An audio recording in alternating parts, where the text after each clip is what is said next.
And hello again, YouTube. This is Draconi from Pokemon Online with a 5th generation UU tier battle. Let's get it started here, folks. Sorry about the delay. And so I lead off with the Sharpedo. He leads off with the Piloswine. I go for a Zen Headbutt, get the critical for 33%. And now what curiouses me, he sets up the rocks and pulls Piloswine out and goes into Zapdos. I guess he was predicting me to stay in, which I did, and I eventually do switch out and go into Hitmontop just to try to control the damage a little bit, because I didn't want to lose Sharpedo that early in the battle. So he goes for a Thunderbolt here and then the Hidden Power. I guess he was trying to aggressively take out Hitmontop, where I use a Rapid Spin on turn 4 to get rid of his Stealth Rock. I mean, he's just constantly switching. I guess he was honestly trying to put me in a situation to where I was forced to switch. Which eventually I did switch on the turn he goes back into Piloswine, so no, I didn't switch. I guess I didn't switch on the when Piloswine came back in. I end up taking it out with Hitmontop. So he goes into Yanmega. I call a high jump kick, and yeah, this just did not turn out good. Hitmontop ends up fainting from the missed high jump kick. So I go into Milotic here. I guess I tried to put it to sleep, but it just didn't work out well because the fact that high sleep doesn't have a very good accuracy level. And so I switch out from Milotic into Heracross, thinking Megahorn would do damage, but it only does,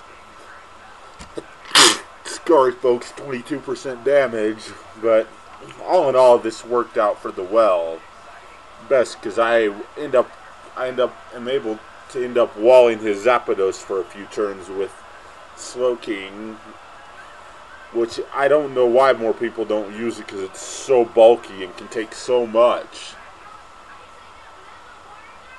So we end up on one of these turns, I can't remember which it is, folks, but we end up both recovering. He goes for the Roost, I go for the Slack Off, which, I mean, it worked out well, because in the end Slowking did its job in keeping Zapdos shut down, which only the original reason why I went for the Slack Off is because I was predicting the switch. I figured he'd go into either Grass type or Yanmega at this point, because I hadn't seen much of his team. I figured he'd have gone back into Yanmega and went for the Air Slash or the Bug Buzz, but apparently he didn't have it. So on this turn, I scald his Zapdos, trying to land the burn, which I did, thankfully, because in the end that burn really saved me from having to deal with Zapdos later in the battle. Which actually, this series right here, where we had the Zapdos and the Slowking, this round was Zapdos and Slowking, actually turned out to be the turning point in the battle, which was actually quite interesting, because this just turned out to be such an interesting battle. So there I get the 45% hit on Scald to take out his Slowking, his Zapdos. So he goes into Cacturne after this and takes out Slowking. Then I bring in Nidoqueen. He tries to get the Drain Punch off, but it does only 8% because she's bulky against fighting moves. So I set up the Toxic Spikes. He goes for the Sucker Punch, but it fails. Then I set up the Rocks, which, only reason I set up the Rocks is I was predicting to switch into Yanmega for the Air Slash. So he goes for the Seed Bomb, gets the 58% critical hit. I tried to set up the 3rd level of Toxic Spikes, but it doesn't work, and he goes for a Venoshock after that. And I drop a Poison Jab, getting the 77% hit and the poison, so that's what I thought it was a very, very worthwhile battle, all in all, just to get that critical level of hit and the poison. So, Cacturn goes down, and at this point, I'm feeling pretty confident because Yanmega's 50% up with the rocks. He sets up to protect, and I go for the poison jab again to try to finish Yanmega off, but the protect ended up, I guess at this point, the air slash missed. I get 27% hit on a poison jab from Nidoqueen on Yanmega, but this really didn't even matter anything right here, this whole round with Yanmega, because I just really felt his team was lacking in necessary coverage to stop me. Well, I mean, it was covered well enough, but so I switch into Milotic right here. End up taking 70% from an Earthquake, which didn't want to really do. So I get 63% on the Ice Beam, and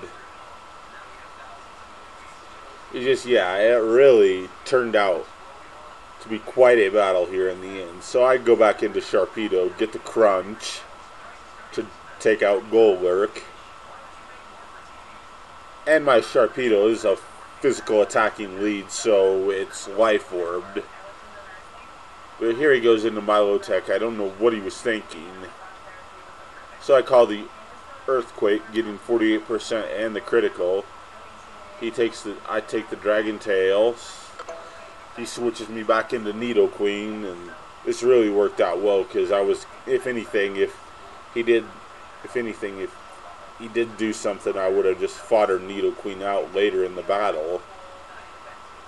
But really, for a team that I had just made repairs to this day and totally was not really sure of how it would perform,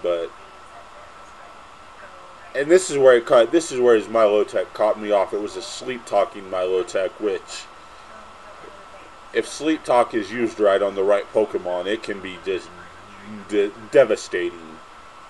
But anywhere right here, this was a long battle. I apologize for this, folks. It was like 30-something turns. So I Earthquake again, hoping to take his Milotic out with the critical, but I get the Dragon Tail. He gets the Dragon Tail off, and now there's going to be a little glitch in the replay software here. I don't know why, but at this point it says Sharpedo is 100%, but it's not. It's like 4% HP, so that's why it faints at the end of the battle. So, yep, folks, that's been the battle. 5th generation UU tier. I apologize for it being a long one, but this has been Draconi from Pokemon Online saying see ya later.